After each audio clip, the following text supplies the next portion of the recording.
On this episode of Carnage, we're going to talk about the Supermang, where we've been, where we are, and where we're going.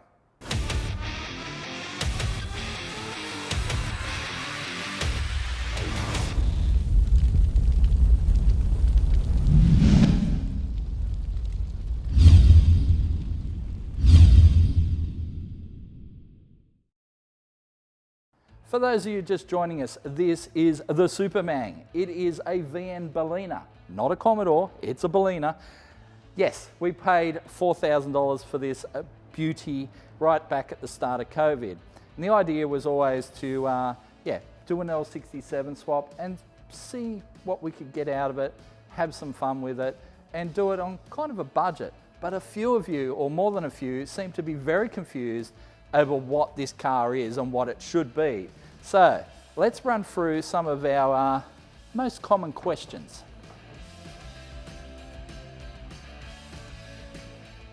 So the most common question lately seems to be, why is it called Supermang? And that is because V6 Commodore engines seem to be known as Mang engines. That's what a lot of people call them, Mang motors, because that's the sound they make when they're on the limiter. Mang, mang, mang, mang, mang. It's a very annoying noise. And so, yeah, we thought our car being supercharged is a Supermang. So we have all the Mangs all the time. So anyway, I guess that answers our main question. However, the next question seems to be, why did we do an L67? Why didn't we do an LS? Why didn't we do a Barra? Well, to be honest, you know, LSs have been done to death. There is probably, realistically, 2,000 of these out there with LS engines in them. Barras, probably less common. However, there were quite a few Commodores running around with Barra engines. They are both good conversions. You know, you put an LS in one of these, it's going to be fast. You put a Barra in one of these, it's going to be fast. However, we're not in the business of making cars necessarily fast. We are a YouTube channel. We're here for views. We're here to do things that are a little bit different, you know, explore, expand your horizons. The L67 is a good, solid little engine, so we wanted to see how that would go. It has been a little bit of a trial, I've got to say. However, it's been a lot cheaper than doing, say, an LS swap. If you ever priced up an LS lately, they are pretty pricey. So to buy a core LS engine, you're probably looking at $5,000 Australian to buy an LS engine. Then you're talking about camshafts, pipes, intakes, all the stuff. It's going to be very easy to tip 15 grand into an LS conversion before you even get it to the track. And I reckon a few of the guys that have done this would back me up on this. This is basically a $500 or $600 motor. Yes, we've done a little bit, and yes, we've made some mistakes and had to redo some stuff, but however, it's a fairly basic motor and we've done some upgrades to it. We'll run through those upgrades in a little bit and we'll show you the prices of those upgrades, but yeah, I think it's pretty reasonable to say that this was cheaper than the LS option, and it is still pretty rapid.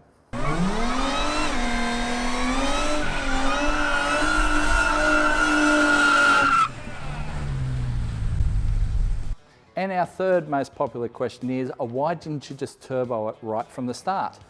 Well, the plan was to turbo it right from the start. However, you guys, that's right, you guys out there, when we started the project, went, oh, why don't you do some mods with the supercharger? We'd love to see what the supercharger does and the various upgrades and blah, blah, blah, and how you make them go fast with a supercharger. So this one's on you, because if it wasn't for that, this thing would have a turbo on it already, because that was the plan. But yes, we listened. We thought, all right, we can make some content with that, put the blower through its paces and try different things, and we have. And there's been some stuff that's worked and some stuff that hasn't, but it's been fun. I think we still may have some stuff we want to trial. We'll talk about that in a bit. However, the ultimate plan has always been put a turbo on this on an L67 bottom end and kind of see where we can get it to. We've seen some stuff in the States where guys, you know, there's one YouTube creator in particular, I'll give him a shout out, Richard Holdner. He does a lot of testing of dynos in the States, and he's done a fair bit of L67 stuff, and he put a turbo on one of these on an engine dyno and made 600 horsepower at the crank, which is pretty decent. So 600 horsepower at the crank, you're talking what, 450 in that range horsepower at the wheels. At the moment it's making what, 290, so that would be a fair upgrade, and I think that would put us probably in the low 11s, maybe high 10s. So that's kind of where we're talking, and that's what we'd like to see out of it at some point. But at the moment, we're happy with some 12-second passes out of it, and if you've seen the latest video, you'll know our fastest pass to date has been 12.74 at 107.5 mile an hour, which is not too bad. I think it could have been better, and maybe we can still do better, but yeah, maybe let's talk about what went wrong on the weekend. Because we bought this car right at the start of the spicy cough, it has really factored into how long this car has taken to put together, so to speak. And you know, we've only managed to get to the track 3 times. But first time we took it out, it went 13.22 at 103.95 from memory. That was all right. That was on 205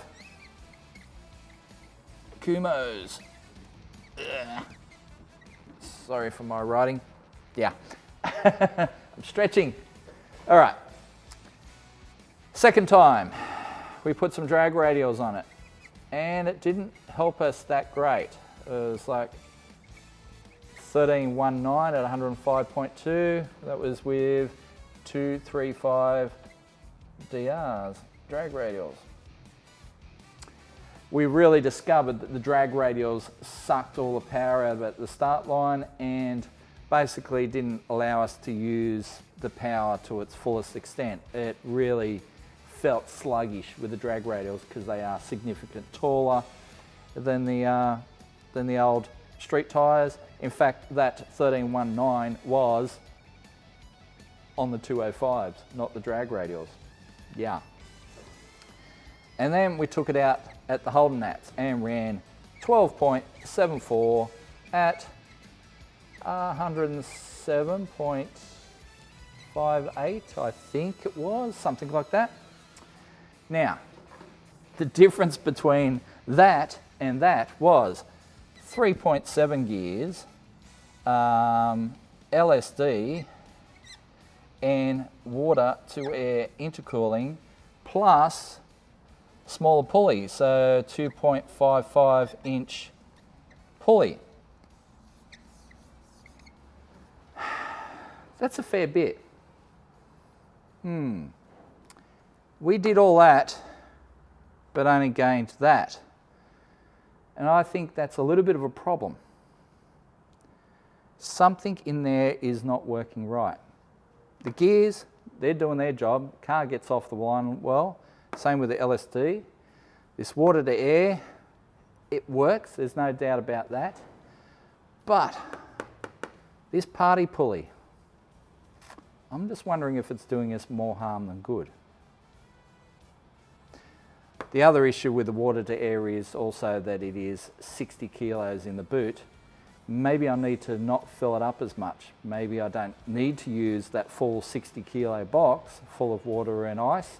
Maybe I should put 20 kilos in the bottom of it.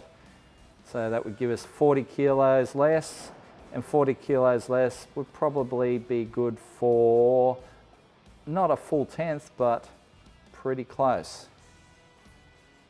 Anyway, let's talk about this a little bit more. So let's have a look at the data log.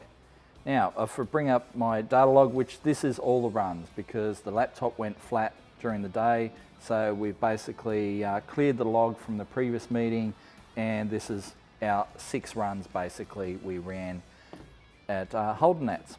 So I pulled it off as one data log. You can see here that it says the maximum inlet temp we saw was 83 degrees.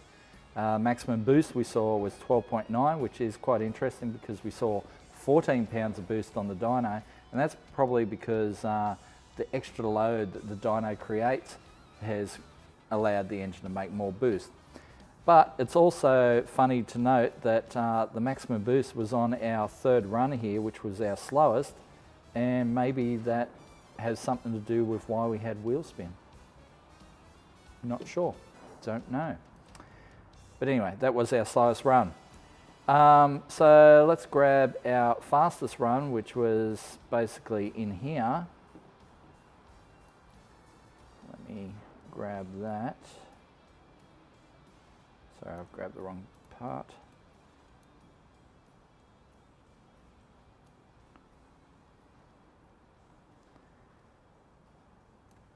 All right, and you can see on our fastest run, that's our inlet temp down there, and our maximum inlet temp was basically 63 degrees. So there's the temperature there as we scroll across.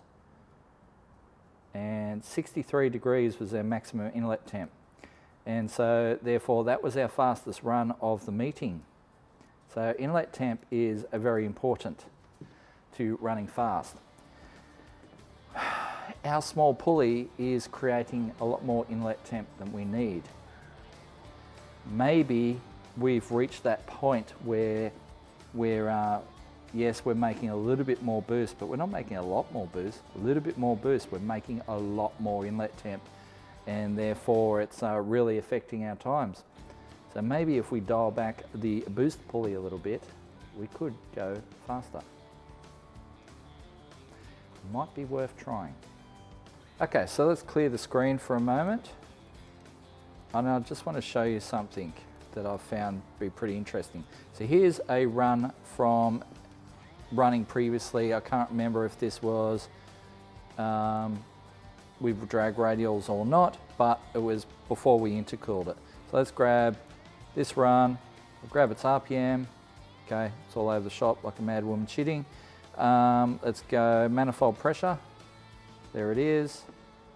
What else do we need? Air temp sensor. Let's grab that as well. All right. So the important figures here are 110 degrees intake temp. All right. So you see it there, kind of at the top of second gear. All right. So let's grab this portion of the map. Okay, so top of second gear, you can see there's the burnout. You can see first gear, second gear, third gear out the back door, get off it. And you can see the boost. Now look at the boost table, or the boost curve, so to speak, and it's flat, all right? So if we drag that across, drag that across, it's, you know, consistently 9, you're looking at that figure there, 9, 9.5, 9.8, you know, just below 10 psi basically for the entire run. Of course, intake temps down here, you watch that number and see the intake temp is growing all the way through until it peaks here at the top of second gear. But just keep an eye, just remember what that looked like. It's flat. We made boost, it kept boost, we got off the throttle, it's no longer making boost anymore, okay? So let's clear that off. So let's go back to our weekend runs, and we bring up RPM, we bring up air temp, and manifold pressure. So we are what? 30 degrees cooler at our maximum, which is pretty good, although I would have hoped for more. So let's go maybe our best run here. All right, so best run, we were 63 degrees at the top at the end of the track, basically. So, all right, we're doing well. Let's go back and have a look, drag that across, at our boost. All right, so we've launched off the line, we're at the top of first gear, about here. We're over 6,000 RPM. And look at what the boost is doing. At the line, at the start line, we're making what? 11.7 pounds of boost, and that dribbles away to 10.3 at the top of first gear. So we lost 1.5 pounds of boost, and we're at the top of first gear, and then we gear change, RPMs dropped nearly 2,000 RPM, and the boost has risen up almost 2 PSI, well, essentially more than 2 PSI, 2 PSI. So I think, look, this is my theory, I think we're showing the real inefficiencies of the blower. I think the engine is demanding so much air that it just can't keep up, and maybe it also has to do with our intercooler tubing, that it's so much volume that it has to fill that at the top of the RPM table it's drawing so much air into the engine that the blower can't keep up, so it's no longer making as much boost, because boost is a figure of restriction. So if the engine's demanding all this air and the supercharger can't keep up, then of course the boost level is going to go down.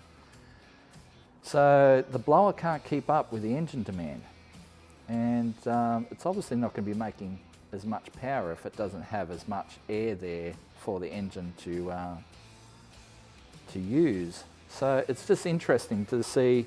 Remember our table from before? They had this very flat boost curve, unintercooled. Yes, it only made what, just under 10 PSI, but it was flat. It made boost, it stayed flat until you got off the throttle. Well now, you know, it comes up and it goes down, and it comes up and then it goes down, and it comes up and then it goes down again. So is it the tubing? Are we trying to overspin the blower and its efficiency range is just out the door? I don't know. Give me your theories. Love to hear some theories, but yeah, something's not working right. There's no doubt about that. Yeah, data's a wonderful thing though. Got to say that.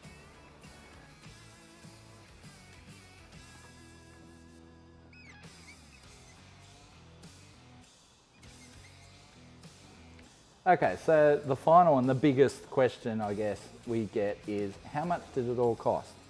Well, let's talk about that. So we bought the car for $4,000. A car's going to cost you money, so we probably don't factor that into the budget so much. But let's talk about the mods. All right, what have we done to the engine? We've put a cam in it, springs, push rods, push rods. What else we do? We did, you know, obviously gaskets, balancer. We put a nice balancer on it, which costs money. All costs money. So when you talk about all that stuff, it was about $3.5 grand. All right. Engine itself was what, $500.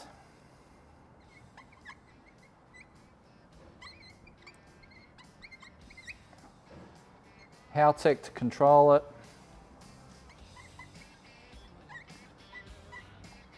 So plug in. They're about $1,600. All right. Obviously you'd be doing the wiring yourself. The way we did it was we used the VN wiring rather than trying to convert L67 wiring to work with the VN Commodore. So we used the VN wiring loom to work with the L67 engine, because an engine is just an engine. It doesn't know any different. It doesn't know what car it's plugged into. It just, you know, you run wires to where you need it to and the engine will run.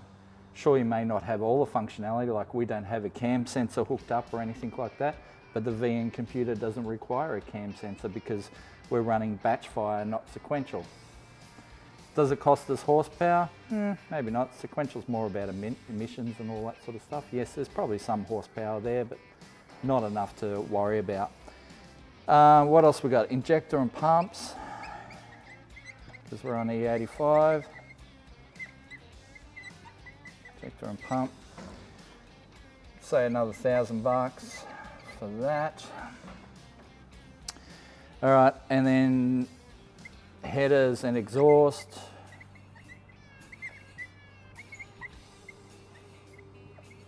You know, what's a set of pacemakers worth, you know, plus the mods we did to those, plus the exhaust system, which is probably one of the biggest single expenses on the car. So we're probably looking, you know, at $3,000 for the headers and exhaust. And anyone that's had to buy a quality exhaust system will know it costs money. Right, we also did the auto. That's right, I forgot about that, auto. So we did reverse pattern, and it's kind of a shift kit in that as well. So by the time we got all the parts and stuff from the States, probably $1,000 there. Okay, so that was up to us doing diff gears and everything. So what do we got there? 0, 0. What's that? 10, 16, 4, 5, 8. So there's $10,000 right there, $10,500, which sounds like a lot, but in the scheme of modifying cars, it's not actually that much. 10 grand, and then, you know, we did our diff. So diff and LSD, like diff gears, plus LSD. There's another 2 grand. And then, what was it? Intercooler and piping.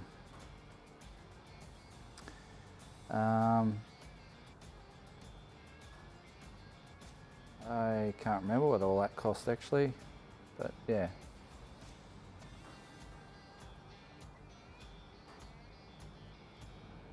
And piping. Think about that for a sec. The plate under the blower is about $1,000. Intercooler's $150. Piping was kind of free because the boys come in and helped us. The box is free because they come to help us. A lot of fittings and stuff, but you're probably still looking at, you know, $1,500 to do that. So what are we up to? 14,100.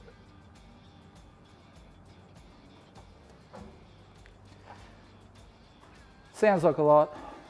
Car runs 12s though. We have a 12-second V6 Commodore. It is different to everything else that's out there. So what price is individuality going to cost you? You will always pay a little bit more for doing something a bit different. But let's say we went LS. Let's go LS1. So straight up $5,000 for a stock engine. All right. Then you're looking at, you need to do valve springs. You can't do an LS without doing valve springs. So valve springs, camshaft, all that gear. You're probably going to be spending just on engine parts alone, cam, spring, replacement parts, a good balancer and stuff. You know, there's probably 4 grand there straight up. Exhaust system's going to be same sort of cost. So let's say $3,000 again. Injectors and stuff, you are going to still be buying that stuff. So still $1,000 there. Computer to run it. We could use a Haltech to plug into LS like we did with the L67. So let's say we went for a plug-in Haltech as well. All right, auto. Whew. To make an LS work good, you're going to have to, because with the low down torque we have with the L67, we can get away without the converter at the moment. To get a converter, to get an LS to work properly with a camshaft, you're going to look at a converter. So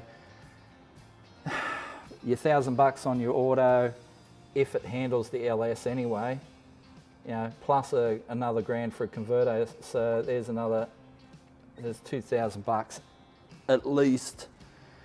Diff and gears still need to be done. I mean, you're not going to go 308 open center on a LS. You might go 345s or 35s, maybe you go 3739s, who knows. But gears and LSD, it's the same regardless of what ratio. So there's another $2,000 straight up. Sure, you don't need your intercooler and piping, but yeah, there's still going to be some ancillary costs. Let's throw in $1,000 for ancillary costs. And where at we, you know, because I haven't added this up, I don't know where we're going to end up. So let's have a look. There's a lot of zeros. So 600 there, 5, 4, 10, 16, 18, 19,000 as a rough cost. I think I've got that right. 10, 6, yep, $19,600. So we're another $5,000 above what we've done with the L67 for an LS. People will argue with me, I have no doubt. I guess maybe we should put a call out. There's at least one guy I know who's recently done an LS and a VN. He wants to have a run. So maybe Mindy J, maybe this is your call out. Maybe we do that. Maybe we make a little call out. And maybe you can see if your budget matches what we've got there. Anyway. All right, I hope this has explained a little bit of the Supermang. Yes, the video is probably a bit longer than we intended. We still have some stuff we want to do. Zane is actually very keen to try a smaller pulley again, and not as in a smaller pulley, but a lower boost pulley, so bigger pulley, lower boost. See if we can, yeah, the small pulley doesn't seem to have gained us really any power. He feels that if we go to a larger pulley, we're making the same power, maybe do that, less intake heat, the car's going to run better, probably faster, at a lower boost. It's worth trying. But you're not going to see it today, you'll see that in a future episode of Carnage.